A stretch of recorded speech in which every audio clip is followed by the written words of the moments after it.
부정청탁과 금품 수수 금지에 관한 법률, 이른바 김영란법이 지난 9일 입법 예고됐습니다. 국민권익위원회가 입법 예고한 김영란법은 공무원과 국회의원, 언론인, 사립학교 교직원이 적용 대상입니다. 이들이 3만 원이 넘는 식사를 대접받으면 과태료를 물게 되며 선물 금액은 5만 원, 경조사비는 10만 원 이내로 제한했습니다. 농수축산업 비중이 높은 강원도로서는 5만 원을 넘지 못하도록 한 선물 금액에 민감할 수밖에 없습니다. 특히 강원도 대표 특산물인 횡성한우를 비롯한 축산업계가 술렁이고 있습니다.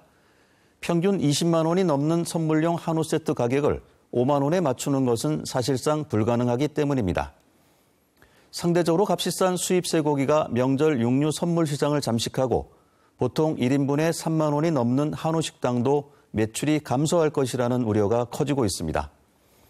최소 10만 원에서 최대 100만 원이 넘는 굴비나 인삼 세트도 5만 원 포장에는 한계가 있다는 지적입니다.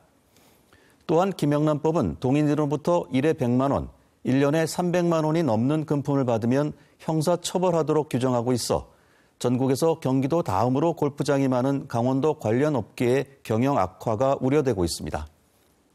하지만 공직사회의 구조적 비리를 뿌리 뽑자는 김영란법을 지지하는 목소리도 적지 않은 만큼 미비점을 보완하고 관련 당사자들의 의견을 수렴해 부작용을 최소화하는 노력이 현실적인 해법이라 할 수 있겠습니다. 국제투명성기구가 발표한 최근 한국의 부패 인식지수는 5.4점으로 OECD 평균 6.9보다 1.5점 낮게 나타났습니다. 홍콩이나 대만보다도 낮은 수준인데 청탁이나 접대 행위에 대해 지나치게 관대한 게 가장 큰 원인으로 분석됩니다.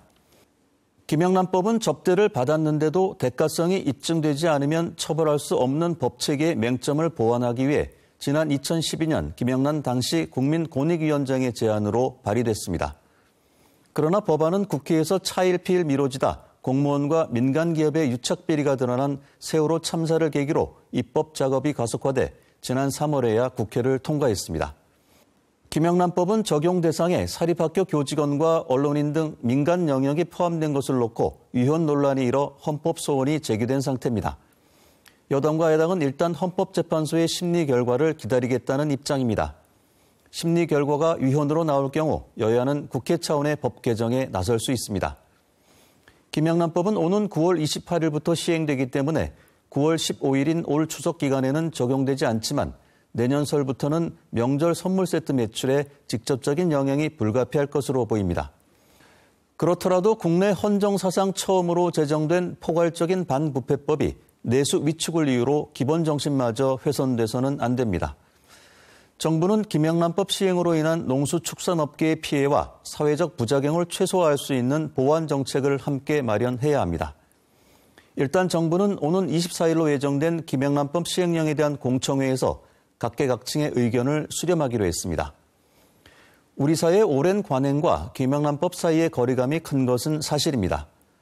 하지만 과거 금융실명제처럼 국민 모두가 뜻을 모아 잘못된 관행을 바로잡으면 우리 사회의 투명성과 생산성이 그만큼 높아진다는 점을 잊어서는 안 될 것입니다.